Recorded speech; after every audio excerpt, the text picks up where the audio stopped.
Today we're going to talk about that weed in your lawn that before you know it has spread into a huge large area, and a lot of people want to know how to get this thing under control. Of course we're talking about Creeping Charlie. First thing that I want to say is that some people might not find this to be a problem in your lawn. If that's you, to each their own, no problem with that. But for those of you who want to get this under control, or notice that you had a small area that started and now by the end of the year you have a large area and it's covering your whole lawn, I have a spot like this back in my yard that I'll show you right now.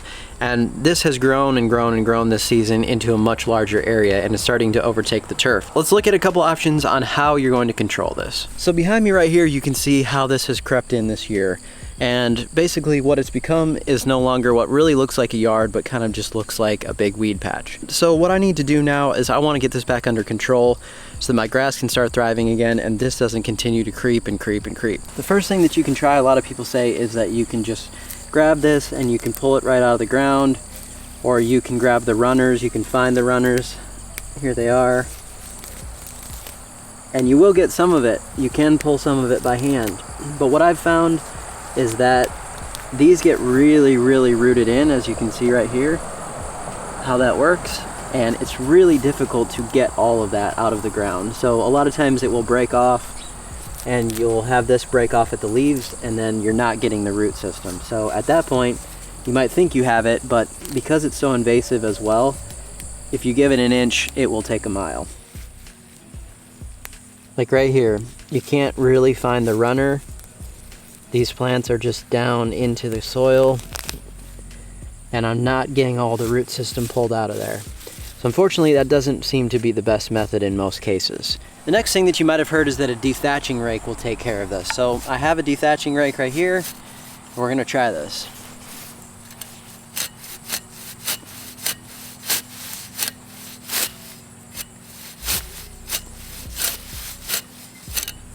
It does take up some of the runners for sure, but what I'm seeing is it's breaking the runners, and a lot of those roots are left intact. So you can see here, there are a few plants left here and there. It does a fairly good job, but you do have a lot of runners that just broke and they are still rooted into the ground. And the other thing that you're gonna have to be concerned about is just how aggressive it is on the lawn. So as you can see, I have thinned this out quite a bit just by using that tool. And right now into late fall when I wanna do this, it's probably not really the typical time that I would wanna go this aggressive on. This is bluegrass, so it will fill back in, but I don't wanna thin it out too much going into winter. If it's a different part of the year and you don't have as much of an invasive problem, you could probably try that tool, but it will get kind of aggressive into dethatching and removing some of that material as well, so you need some time for it to regenerate. But what I'm finding is that there's still a lot of these roots left, and those will turn into a problem again. So the last method that we're going to talk about today is one that I've used with great success before, and that is a product called Tzone. So this is triclopyr based. I have no affiliation with this company whatsoever. I just bought this product. So this option though is going to take care of this all the way down to the roots. It will remove the whole plant so you don't have anything left over to sprout again. Let's talk about how to apply this and what type of equipment you need. So if you don't have a backpack sprayer, something like one of these tank sprayers would be an option. This isn't my favorite option just because the tip on here isn't quite as accurate as you would get with a fan tip on a backpack sprayer. But if you don't have a backpack sprayer, this could be an option. They're about $20 to $30, somewhere in that range. And usually these are kind of handy to have around anyway for just various different types of spraying. So this would be an option if you don't have a backpack sprayer. If you do have a backpack sprayer, or even if you want to mix it into this, let's get this mixed up. So I'm going to be mixing up 1 gallon, so I'm going to put half of the water in here to begin with and then mix the product in and make sure that it all gets stirred up correctly.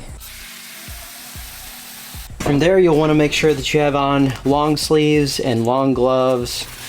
These are chemical resistant gloves, so you want to make sure you're wearing something like that so that you don't get any of this on your skin. So this is going to be 1.2 to 1.5 ounces per gallon, or typically that's sprayed over 1,000 square feet. That's what I'm going to be measuring today, but 1.2 to 1.5 is what's recommended on the label for the cool season turf that I have. It does have a little measuring thing up here, but I usually like to pour this out. This is a measuring cup that I've just kept over the years, and it does have the fluid ounces measurement in there. Make sure this is really good and stirred up. Okay, It's just over 1.2. Now I'm gonna add the rest of my water and make sure that I get this all mixed together really well.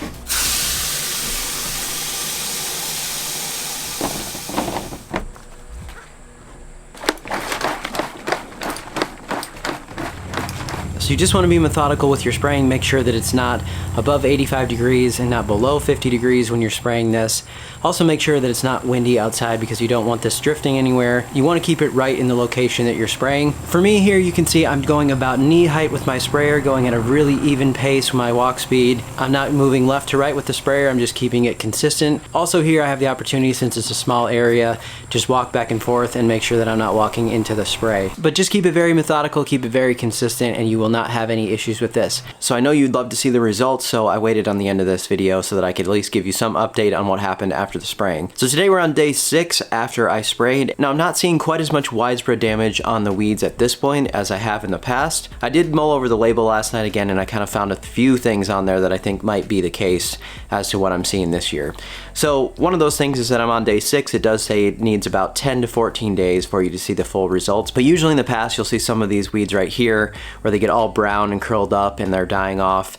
Usually I was seeing that pretty quickly. Now maybe it's a difference in the time of year or kind of the weather conditions at this point. It's not the typical fall that we normally have. It's still been very warm here. But the other thing to mention that I did find on the label that was interesting is it does mention the rate that I used at 1 gallon per 1,000 square feet, but if you dig in there a little more, it does say you can use up to 5 gallons of carrier volume, meaning you could spray that same rate with 5 gallons of water over 1,000 square feet, and that's going to soak into that area quite a bit more. So it does say if you have some dense populations that you could use more carrier volume. Now that could be something that definitely caused me to not have as good a results this time, because I do have a pretty dense population in a few of these spots. So if you don't get the results that you wanted on this first app, can you apply again? Well, the label says you need 30 days before the next application. So if 30 days from now I don't see the results that I wanted and it's still not completely freezing here and I am able to spray something, I may go ahead with that. But we'll see how this kind of goes over the next couple weeks and see what really dies off. It's always a good idea to check the label when you're using these products and get some more information there on how to properly use everything. The other thing I wanted to mention is that this was the first time I ever sprayed this on tall fescue. In the past I have seen a little bit of damage to the leaf tissue of the Kentucky bluegrass. This year it's looking pretty good on my bluegrass, and I want to show you just kind of when you damage the leaf itself of the grass, it might get a little brown or kind of turn a little color here. And as long as you didn't go crazy and as long as you have your rates correct and you didn't over apply anything, this minimal damage should come out of here after you start mowing it off. So make sure also on grass types, this mentions St. Augustine grass and creeping bent grass, that this product cannot be used on those two. So again, checking the label and understanding your grass types and what you can and can't apply on them is absolutely important. So make sure to do that. That is it for today. I hope this one helps you to understand this product and how you might use it, or a few other options with Creeping Charlie as well. Thanks so much for watching. We'll see you next time.